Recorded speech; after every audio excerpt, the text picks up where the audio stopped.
Praise the lord. పునరుద్ధానుడైన యేసుక్రీస్తు నామములో మీ అందరికీ నా శుభాభివందనాలండి. బాగున్నారా? యేసయ్య మీ అందరినీ ఆశీర్వదించును గాక. అనుదిన వాత్సల్యత అను నేటి వాక్య ధ్యానాన్ని ఉదయకాలం ధ్యానించుకుందాం రండి. పరిశుద్ధ బైబిల్ గ్రంథంలో 91వ సంకీర్తన 3వ వాక్య భాగాన్ని నేను చదువుతాను. వీలైతే బైబిల్ తెరిచి వాక్యాన్ని గమనించండి. వేటకాని ఊరిలో నుండి ఆయన నిన్ను విడిపించును, నాశనకరమైన తెగులు రాకుండా నిన్ను రక్షించును. యేసయ్యకి మహిమ కలుగును గాక. ప్రియమైన దేవుని బిడ్లారా, చదవబడిన ఈ వాక్య భాగంలో ఈ ఉదయకాలం నీతోనే నా దేవుడు మాట్లాడుతున్నాడు. నీ కుటుంబాన్ని ఉద్దేశించి, నీ పిల్లలను ఉద్దేశించి, నీ వ్యాపారాన్ని ఉద్దేశించి, నీ చేతి పనులను ఉద్దేశించి, ఒక్క మాటలో చెప్పాలంటే నీ భవిష్యత్తును ఉద్దేశించి నా దేవుడు మెల్లని స్వరంతో నీతో మాట్లాడుతున్నాడు. వినగలిగితే, గ్రహించగలిగితే ఆయన నిన్ను గొప్ప చేయునుగాక. దేవుని బిడ్లారా, వేటగాని ఉరిలో నుండి ఆయన నిన్ను విడిపించును. వేటగాడు అంటే ఎవరు? ఈ రోజున వేటగాడు అని అంటే మనందరికీ తెలుసుకండి, క్రూరుడుగా ఉంటాడు, కఠినుడుగా ఉంటాడు. మన యాకోబు అన్న తెలుసు కదండి, ఏశావు. ఆయన అడవికి వెళ్ళి జంతువులను, మృగాలను వేటాడి వాటిని చంపి తీసుకొస్తూ ఉండేవాడు. వాటి మాంసాలు తింటూ ఉండేవారు. దేవుని బిడ్లారా, ఈ వేటగాడికి కనికరం ఉండదు, ఈ వేటగాడికి వాత్సల్యత ఉండదు, ఈ వేటాడే వారికి దయ ఉండదు. అయ్యో ఇది పిల్లలు కలిగిన పెట్టనే అని దయ ఉండదు. అయ్యయ్యో ఇది కాలు లేనిదే, అయ్యో దీనికి కన్ను లేదే అని కనికరం, మమకారం ఉండదు. వాడు ఏది కనబడితే దానికి బాణం వేసి చంపాలనేదే వాడి ప్రయత్నం. ఈ ఉదయకాలం ఆ వేటగాడు ఎవడో తెలుసా?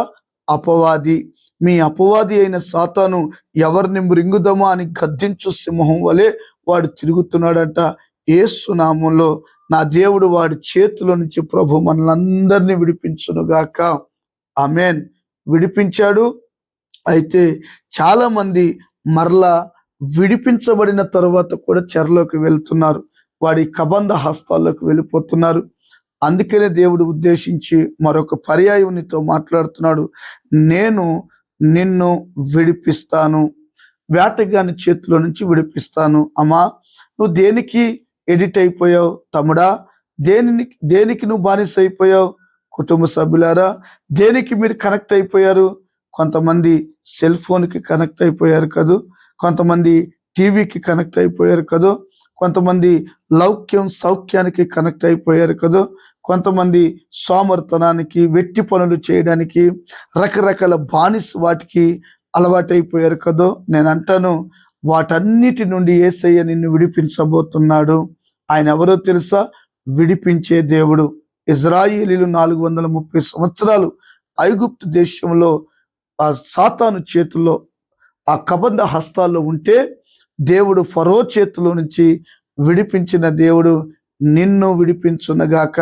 ఒకవేళ ఇప్పుడు దేనితో నువ్వు కట్టబడ్డావు? పాపంతో కట్టబడ్డావా? లోకానికి కట్టబడ్డావా? దేవునికి విరోధమైన కార్యాలకి కట్టబడ్డావా? కట్టబడిన గాడిద వలె నువ్వు ఉన్నావా? ఆయన నిన్ను విడిపించడానికి మహిమను విడిచి భూమి మీదకి వచ్చాడు. భయపడాల్సిన అవసరం లేదు, ధైర్యము వహించు. కింద అంటాడు, నాశనకరమైన తెగులు రాకుండా నిన్ను రక్షిస్తాను అన్నాడు. ఈ రోజున హాస్పిటల్కి వెళ్తున్నారు, రకరకాల నాశనం చేసే రోగాలు వచ్చేసాయి. ఏమండి, ఆలోచించండి. ఒకప్పుడు చిన్న డబ్బా ఉండేది, ఆ డబ్బా ఓపెన్ చేస్తే తినుబండరాలు దొరికాయండి. ఈ రోజున డబ్బాలు ఏంటో తెలుసా? అన్ని ట్యాబ్లెట్లే. రకరకాల రోగాలు, రకరకాల వ్యాధులు, ఈ నాశనకరమైన తెగులు మనుషులను పట్టి పీడిస్తుంది. అదే ఒక శాపంగా మారిపోతుంది. కష్టపడి పనిచేస్తున్నావు కానీ డబ్బంతా హాస్పిటల్ పాలైపోతుంది. కష్టపడి ఉద్యోగం చేస్తున్నావు కానీ ఆనందం లేదు, అనుభవించే యోగ్యత లేదు. ఎందుకంటే ఏదో నీకు ఒక తెగులు చుట్టుకొని నీ కుటుంబాన్ని నిన్ను నాశనం చేయాలని తిరుగుతుంది. తరతరాల శాపం వెంటాడుతుంది. దేవుడు అంటాడు, నాశనకరమైన తెగులు రాకుండా నేను నిన్ను రక్షిస్తాను. ఆమేన్ చెప్దామండి. విడిపించే దేవుడు, రక్షించే దేవుడు ఈ భూప్రపంచంలో ఎవరు లేరు. నేను ప్రకటిస్తున్న యేసుక్రీస్తు మాత్రమే. ఆమేన్ చెప్దామండి. ఆమేన్. ఎందుకు నొక్కి చెప్తున్నానో తెలుసా? రాజులు అనబడుతున్న వాళ్ళు, దేవుడు దేవతలు అనబడుతున్న వారు చనిపోయిన వాళ్ళే కానీ తిరిగి లేచిన వారు ఎవరు లేరు. నేను ప్రకటిస్తున్న యేసు ప్రభుల వారు పునరుద్ధానుడై తిరిగి లేచాడు. ఆమేన్ చెప్దామా? అందుకనే శ్లోకం చెప్తూ ఉంది, ఓం మృత్యుంజయాయ నమః. తిరిగి లేచేవాడై ఉండాలి. అందును బట్టి విడిపించేవాడు, రక్షించేవాడు నేను ప్రకటిస్తున్న యేసుక్రీస్తు. అయితే ఇప్పుడు నిన్ను విడిపించాలన్నా రక్షించాలన్నా ఏం చేయాలో తెలుసా? ఆయన 1వ మాట చదివితే 91:1 మహోన్నతుని చాటున నివసించువాడే సర్వశక్తుని నీడను విశ్రమించువాడు. ఆయన చేతి కిందకి నువ్వు వచ్చేయాలి. ఆయన రెక్కల కిందకు నువ్వు వచ్చేయాలి. అంటే నీడకి అంటే ఒక మాటలో చెప్పాలంటే ఆయనలో నిలిచి ఉండాలి. దేవుని బిడ్డ, నిలిచి ఉన్న నువ్వు ఆయనను ఆశ్రయించాలి. ఆయనలో నువ్వు ఏకమైనప్పుడు నిశ్చయముగా నిన్ను విడిపించి రక్షించి కాపాడును గాక. దేవుడి మాటలు నీ గుండెల్లో స్థిరపరచును గాక. తలలు వంచండి, ప్రార్థన చేసుకుందాం. ప్రేమ కలిగిన మహాపరిశుద్ధుడా, నాశనకరమైన తెగులు రాకుండా సాతానుగాడు వేటగాని ఊరిలో నుండి విడిపిస్తానన్నావు.